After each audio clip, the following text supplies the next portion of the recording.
Very good evening guys. आज के video में हम डिस्कस करेंगे गैस्ट्राइटिस क्या होता है। तो चलिए दोस्तों स्टार्ट करते हैं। गैस्ट्राइटिस क्या होता है? Gastritis is the inflammation of mucous membrane of stomach. Guys, जब स्टमक की जो म्यूकस मेम्ब्रेन होती है, जब उसमें इन्फ्लेमेशन आ जाता है तो उस कंडीशन को क्या बोलते हैं? गैस्ट्राइटिस बोला जाता है गाइस। तो चलिए देखते हैं कि गैस्ट्राइटिस जब होता है तो पेशेंट की जो स्टमक होती है उसमें क्या कंडीशंस अकर होती हैं। सो यहाँ पे आप देख सकते हैं गाइस कि जो यहाँ पे स्टमक की जो लाइनिंग है उस पर इन्फ्लेमेशन आ जाती है। तो जो स्टमक की इनर लेयर म्यूकस मेम्ब्रेन होती है उसमें इन्फेक्शन या इन्फेक्शन का हो जाना, उसको हम गैस्ट्राइटिस बोलते हैं गाइस। नेक्स्ट पॉइंट में हम डिस्कस करते हैं कॉजेज़ एंड एटियोलॉजी के बारे में कि ऐसे कौन कौन से मेजर कॉजेज़ हैं जिनकी वजह से गैस्ट्राइटिस कॉज होता है। सो फर्स्ट है बैक्टीरियल इन्फेक्शन। बैक्टीरिया की वजह से ये इन्फेक्शन कॉज होता है, जैसे कि साल्मोनेला बैक्टीरिया हो गया, सिजेलिया एंड इकोलाई, ये सारी बैक्टीरिया होते हैं जो कि कॉज करते हैं। देन इसके बाद नेक्स्ट पॉइंट है एक्सेसिव इंटेक ऑफ एल्कोहल। यदि कोई पेशेंट बहुत ज़्यादा अल्कोहल इंटेक कर रहा है उस कंडीशन पे भी कॉज होता है। नाउ नेक्स्ट पॉइंट में हम डिस्कस करते हैं कॉजेज़ एंड एटियोलॉजी के बारे में कि मेजर कौन कौन से कॉजेज़ होते हैं जिनकी वजह से गैस्ट्राइटिस कॉज होता है। तो first of all bacterial infection. Bacteria की वजह से स्टमक में कुछ इन्फेक्शन हो जाते हैं। बैक्टीरिया एग्जाम्पल में देखते हैं साल्मोनेला जैसे कि हो गया, सिजेला हो गया और इकोलाई। ये बैक्टीरिया हैं जो कि स्टमक की इनर लेयर को डिस्ट्रॉय करते हैं। देन नेक्स्ट पॉइंट में है एक्सेसिव इंटेक ऑफ एल्कोहल। यदि कोई पेशेंट एक्सेसिव अमाउंट में ज़्यादा क्वांटिटी में एल्कोहल कंज्यूम करता है उस पेशेंट को भी चांसेस हो सकते हैं। देन थर्ड है excessive use of NSAIDs drug, example aspirin. Means कि नॉन स्टेरॉयडल इन्फ्लामेटरी ड्रग्स जो पेशेंट इंटेक करते हैं ज़्यादा, मीन्स कि पेन किलर जो ड्रग्स होते हैं जैसे एस्पिरिन हो गया, आइब्रूफेन हो गया, एसिटामिनोफेन हो गया, ये सारी जो ड्रग्स हैं ये हमारे स्टमक की इनर लेयर को डैमेज करती हैं। सो गाइस नेक्स्ट पॉइंट है excessive intake of spicy food. जो बहुत स्पाइसी फूड होते हैं वो भी स्टमक की इनर लेयर को डैमेज करते हैं।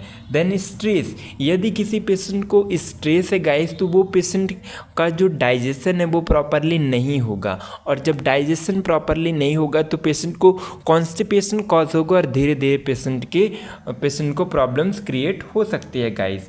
देन इसके बाद हम डिस्कस करते हैं क्लिनिकल मैनिफेस्टेशन के बारे में बात करते हैं guys.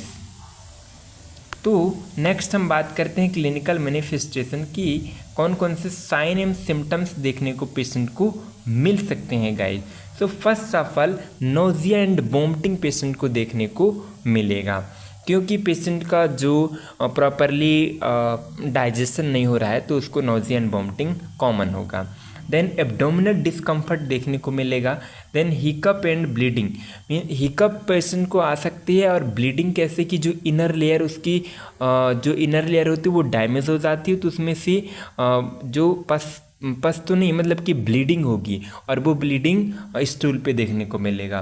Then profuse diarrhoea and watery stool. उसको डायरिया हो सकती है या तो फिर वाटरी स्टूल पास आउट होगा।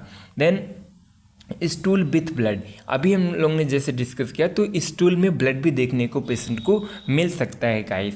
एब्डोमिनल क्रैम्प्स होगा, क्योंकि इनर लेयर डैमेज हो रही है, इन्फेक्शन कॉज हो रहा है तो उसको एब्डोमिनल क्रैम्प्स देखने को मिलेगा।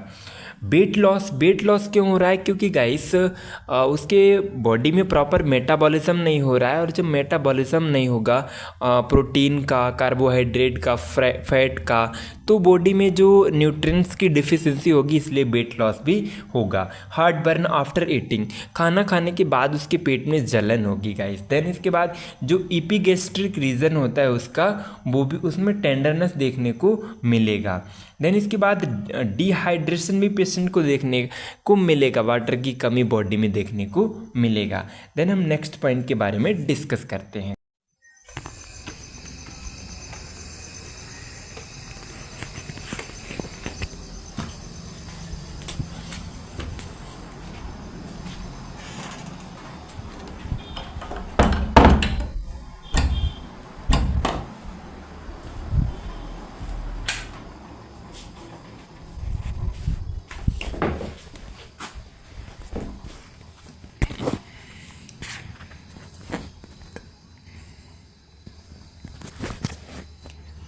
नाउ नेक्स्ट हम बात करेंगे डायग्नोस्टिक इवेल्युएशन के बारे में। डायग्नोसिस का मीन्स ये होता है गाइस कि हम कैसे फाइंड आउट करते हैं कि पेशेंट को ये बीमारी है। जैसे कि गैस्ट्राइटिस है तो गैस्ट्राइटिस को आइडेंटिफाई करने के लिए ऐसे कौन कौन से टेस्ट है जिनको हम परफॉर्म करेंगे पेशेंट के ऊपर। तो पहला टेस्ट है sign and symptoms. Sign and symptoms से हम पेशेंट को पहचान सकते हैं कि पेशेंट के अंदर कौन सी डिजीज़ ग्रो कर रही है।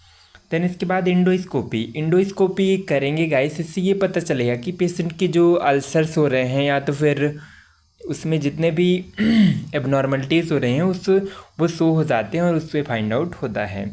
देन यदि उससे भी पता नहीं चलता है तो biopsy and histologic examination are performed. यदि इंडोस्कोपी से भी पता नहीं चलता कि पेशेंट को क्या डिजीज़ प्रोग्रेस हो रही है पेशेंट के अंदर, तो बायोप्सी करेंगे। बायोप्सी मीन्स ये होता है कि उस वहाँ की स्टमक की टिश्यू को अलग करके और उसमें लेबोरेटरी टेस्ट होता है जिससे पता चलता है कि पेशेंट के अंदर क्या हो रहा है, ट्यूमर वगैरह या तो फिर कैंसर वगैरह तो फॉर्म नहीं हो रही, ये सारी चीज़ें परफॉर्म की जाती हैं। Then serological test detect by presence of H pylori.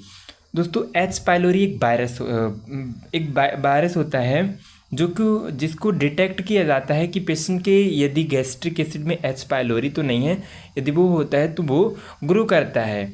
तो दोस्तों इतने सारे टेस्ट परफॉर्म किए जाते हैं जब पेशेंट को क्या हो जाता है, गैस्ट्राइटिस हो जाता है। देन इसके बाद हम डिस्कस करते हैं मेडिकल मैनेजमेंट के बारे में कि कौन कौन से ऐसे मेडिकल मैनेजमेंट होते हैं जो कि परफॉर्म किए जाते हैं। तो हमने अभी सिम्टम्स में देखा कि पेशेंट को डायरिया हो रहा था, तो डायरिया को ट्रीट करने के लिए कुछ एंटीबायोटिक्स प्रोवाइड की जाती है, जैसे कि एमोक्सिसिलिन एक एंटीबायोटिक है, टेट्रासाइक्लिन एंटीबायोटिक है, क्लैरिथ्रोमाइसिन ये भी एक एंटीबायोटिक है जो कि डायरिया के सिम्टम्स को कंट्रोल करने के लिए प्रोवाइड की जाती हैं। देन दूसरी जो ड्रग्स है वो एंटी इमेटिक मीन्स कि वोमिटिंग से प्रिवेंट करने के लिए एंटी इमेटिक दी जाती हैं। तो पहला कि डोमपेरिडोन ये एक एंटी इमेटिक वोमिटिंग को स्टॉप करने के लिए ये दी जाती है। देन एंटी माइक्रोबियल ड्रग्स कुछ परफॉर्म की जाती हैं, मतलब अप्लाई की जाती हैं, जैसे कि मेट्रोनाइडाजोल, ये एंटी माइक्रोबियल टैबलेट होते हैं। देन इसके बाद एंटा एसिड, कुछ ऐसी पेशेंट के जो स्टमक में बहुत ज़्यादा एसिड बनता है उस टाइम पे, इसलिए एंटा एसिड प्रोवाइड की जाती है। एल्यूमिनियम हाइड्रोक्साइड ये टैबलेट जो है तो एसिड को न्यूट्रलाइज कर देती है, जिससे एसिड का जो लेवल है वो पीएच लेवल वो डिक्रीज हो जाता है। देन इसके बाद प्रोटॉन पंप इनहिबिटर, ये कुछ प्रोटॉन पंप इनहिबिटर से भी दी जाती हैं, जो कि जैसे एग्जांपल में देखा जाए लैंसोप्रोलोल एंड ओमेप्रोजोल, ये सारी दी जाती हैं। देन इसके बाद H2 ब्लॉकर्स में रेनिटिडिन आएगी जो कि एंटा एसिड के रूप में काम करते हैं गाइस।